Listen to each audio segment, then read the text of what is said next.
Fan motor bike वाला। एक college में किरण और पवन नाम के दो लड़के मैकेनिकल इंजीनियरिंग की पढ़ाई कर रहे थे। पवन गरीब था पर हमेशा क्लास में फर्स्ट आता था, इसलिए टीचर उसकी तारीफ करते थे। ये देखकर पवन जलता था। पवन धनवान का बेटा था पर पढ़ाई में हमेशा पीछे रहता था। एक दिन दोनों पढ़ाई पूरी करके गांव आए। यार किरण, पढ़ाई तो पूरी हो गई, आगे क्या करने का इरादा है? क्या तुम एमटेक करना चाहते हो? नहीं यार, पहले ही मेरे लिए पिताजी बहुत तकलीफ उठा चुके हैं। अब मैं कोई नौकरी ढूंढकर काम पर लग जाऊंगा। नौकरी करते करते एमटेक की पढ़ाई पूरी करूंगा। अरे यार, नौकरी में लग जाओगे तो क्या मिलेगा? ज्यादा से ज्यादा 50,000 रुपए बस। अब उसके लिए तुम अपना टैलेंट वेस्ट करोगे क्या? किरण ऐसे देखने लगा मानो वो कुछ समझा नहीं। मैं जो कहता हूँ ध्यान से सुनो। भाई, तुम्हारे पास काबिलियत है कि तुम अलग अलग किस्म के गाड़ियाँ बनाते हो और मेरे पास उन गाड़ियों को बेचने का टैलेंट है। इस तरह तुम जो गाड़ियाँ बनाओगे उसके पेटेंट राइट्स बेचेंगे तो करोड़ों कमा सकते हैं। सोच लो। कह तो तू सच रहा है, पर उसे बनाने के लिए पैसों की जरूरत होगी ना यार। मेरे पास तो इतने पैसे नहीं है। अरे पैसों की चिंता छोड़ो, जितना होगा मैं खर्च करूंगा, पर मेरा 50% शेयर होगा। पेटेंट राइट्स मेरे होंगे। बोलो मंजूर है? यार, सारा पैसा तुम खर्च करोगे और सिर्फ 50% लोगे? भाई वाकई तू ग्रेट है यार। तेरे जैसे दोस्तों का होना बाकी मेरी खुशकिस्मती है। वो पेटेंट राइट्स तुम ही रख लो, मुझे जरूरत नहीं है। इस तरह पवन इनोवेटिव व्हीकल्स नाम का एक बोर्ड लगाकर एक गराज शुरू किया। कलेक्टर ने आकर रिबन काटा, लोगों ने ताली बजाई। गांव वालों, यूं नए सोच के साथ आगे आने वाले युवकों की देश को बहुत जरूरत है। पवन, इस गांव में एक भी एम्बुलेंस नहीं है। अगर तुमने सस्ते दाम में एक एम्बुलेंस बनाया तो सरकार को वो दिखाकर तुम्हारे लिए वो कॉन्ट्रैक्ट दिला दूंगा। फिर यार किरण, जैसे कलेक्टर ने कहा है, अगर हमने बना दिया तो हमें कम से कम 50 लाख रुपए मिलेंगे। तो अच्छी तरह से सोचकर एक बढ़िया मॉडल तैयार करो। ये लो, ये है हमारे पार्टनरशिप का एग्रीमेंट। चाहे जितना मर्जी दोस्त क्यों ना हो, बाद में मनमुटाव नहीं होना चाहिए, इसलिए इस पर तुम हस्ताक्षर कर दो। अच्छी तरह पढ़ लो, बाद में दस्तखत करना। यार क्या बात करते हो? तुम पर शक करूंगा यानी मैं अपने आप पर शक करूंगा? ये तो अपने माँ बाप पर शक करना हो जाएगा। कहकर उसने दस्तखत कर दिए। यूं किरण ने बड़े मेहनत से एक बाइक एम्बुलेंस बनाया। ये देखकर लोगों ने ताली बजाई। कलेक्टर ने पवन को पैसे भी दिए। इस तरह किरण ने bike rickshaw, bike tractor, bike motor pump, यूं लोगों के काम आने वाले कई उपकरणों का आविष्कार किया। लोग उसका इस्तेमाल करते हुए काफी खुश हो रहे थे।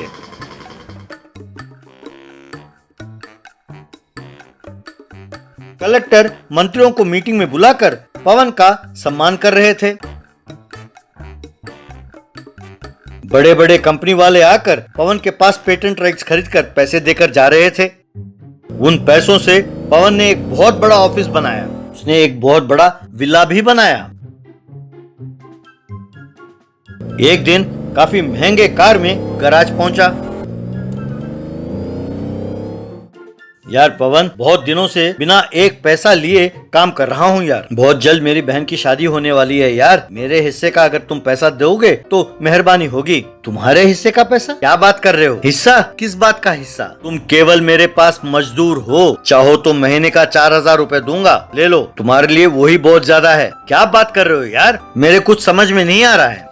समझ में नहीं आ रहा है? ये लो, तुमने जिस एग्रीमेंट में साइन किया है उसे दोबारा पढ़ लो। कहकर उसे कागज पकड़ाया। किरण वो एग्रीमेंट पढ़कर हैरान हो गया। ये क्या? इसमें तो लिखा है कि मुझे जिंदगी भर तुम्हारे पास ही काम करना पड़ेगा और मैं जो भी नया उपकरण बनाऊं वो तुम्हारा हो जाएगा, और कहीं पर भी ये नहीं लिखा है कि हम दोनों पार्टनर्स हैं। भाई ये तो अन्याय है यार। ये तो कहा था कि ध्यान से पढ़कर दस्तखत करो। जाओ, जाकर मैंने जो तुम्हें कल कहा था वो फैन मोटर बाइक तैयार करो। ठीक है, कहकर चला गया। तब किरण को बहुत गुस्सा आया। अगले दिन उसने फैन मोटर बाइक तैयार किया।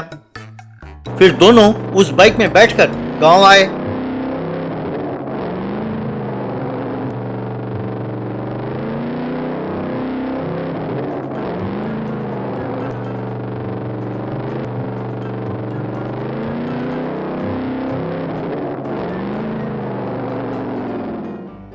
वहां लोगों के साथ एक लेडी मिनिस्टर भी थी, कलेक्टर भी था। कलेक्टर साहब, गर्मियों में लू से बचाने के लिए ये गाड़ी बहुत अच्छा काम करता है। इसमें जो पंखा लगा है उसकी हवा से अंदर ठंडा रहता है। इसे चलाकर अभी डेमो दिखाता हूँ, देखिएगा। बाद में वो उस बाइक में जा रहा था कि अचानक फैन से आग निकला और उसके बाल जल गए। वो बाप रे कहकर उसके ऊपर से नीचे गिरा। तब किरण ने आकर पानी डालकर आग बुझाया। क्यों भाई पवन, ये तुम्हारा आविष्कार की क्या हुआ? ऐसे कैसे हो गई? मिस्टर जी, ये उसने नहीं, मैंने बनाया है। उसे सबक सिखाने के लिए मैंने ऐसा किया था, कहकर जो कुछ हुआ सब उन मिनिस्टर, कलेक्टर और सब लोगों को बताया। बस लोगों ने पकड़कर पवन को खूब मारा। क्यों पवन, शर्म नहीं आती? अपने दोस्त को ही धोखा देते हो। डोंट वरी किरण, वो सब पेटेंट राइट्स तुम्हारे नाम आए, ऐसा मैं करती हूँ। तुम लोगों के लिए और भी नए नए वाहन बनाओ। बाद में किरण ने नए नए गाड़ियों का आविष्कार किया और खूब पैसे कमाकर बड़ा सा घर और गाड़ी खरीदकर आराम से रहने लगा। जेंट car toy road cleaning. Kismatpura नाम के गांव में एक म्युनिसिपैलिटी का दफ्तर था। वहां पशुपति नाम का एक व्यक्ति रोड क्लीनिंग ट्रक के ड्राइवर का काम करता था, पर वो नौकरी ठीक से नहीं करता था और जब देखो शराब पीता रहता, ताश खेलता रहता और गप्पे लगाता रहता था। जब तब आकर वो सड़क साफ करने का काम करता था। कोई उससे, क्यों भाई पशुपति, कोई शराब पीकर ड्यूटी करता है क्या?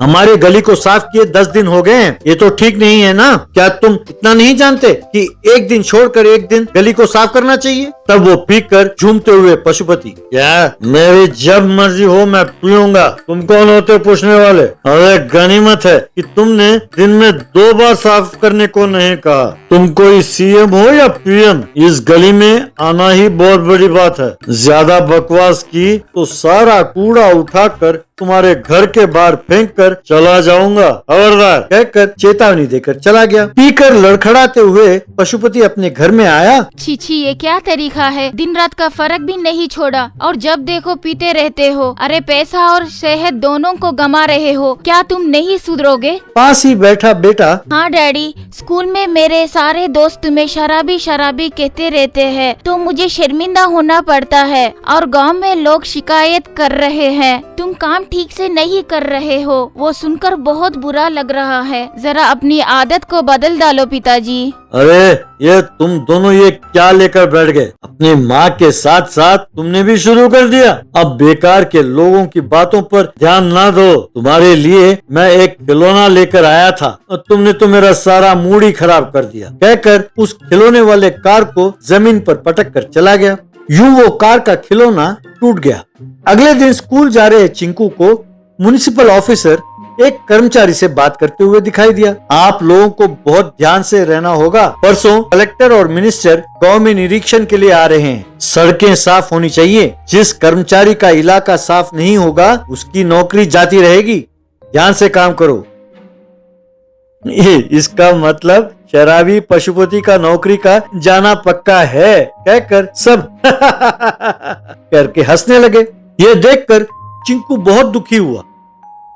बाद में वो उदास होकर जंगल के रास्ते से जा रहा था तो एक स्वामी जी प्रकट हुए।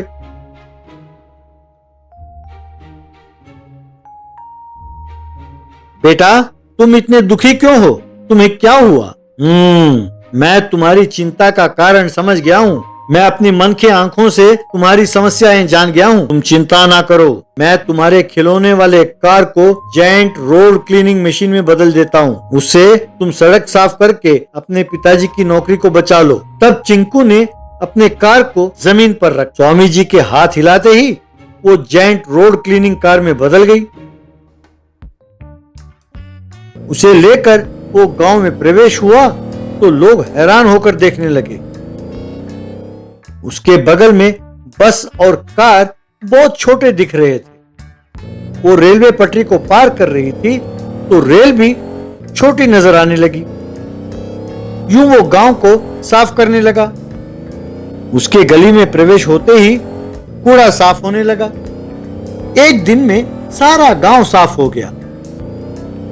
बाद में कलेक्टर और मिनिस्टर कार में गांव पहुंचे। वे कार में सारा गांव का निरीक्षण करने लगे।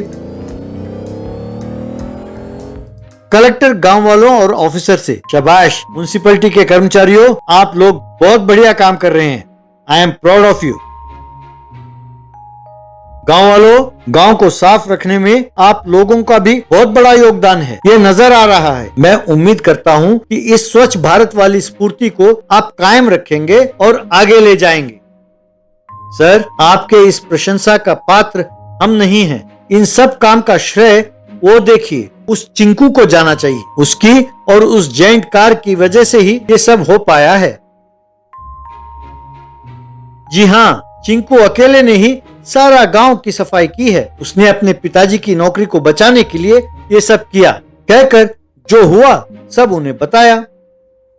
शाबाश चिंकू, तुमने अपने पिताजी के लिए ये सब किया, पर इससे गांव का भी भला हुआ है। अब से तुम्हारी पढ़ाई की जिम्मेदारी सरकार उठाएगी, ऐसा प्रबंध मैं करता हूँ। साहब, मुझे माफ कीजिए, मैं नशे की लत में पड़कर जिंदगी बर्बाद कर रहा था। सही वक्त पर आकर मेरे बेटे ने मुझे बचा लिया। बेटा चिंकू, तुम बेटे हो, फिर भी मैं तुम्हारे हाथ जोड़ता हूँ, कहकर प्रणाम किया। बस करो डैडी, आदत हद में रहे तो किसी को भी परेशानी नहीं होगी। जब आदत हद से बढ़ जाए तो परेशानी होती है। तुम में बदलाव आया, मैं खुश हूँ। मैं उम्मीद करता हूँ कि अब से इस जेंट कार से आप गांव की सफाई आप ही करोगे। तब गांव वालों ने ताली बजाई।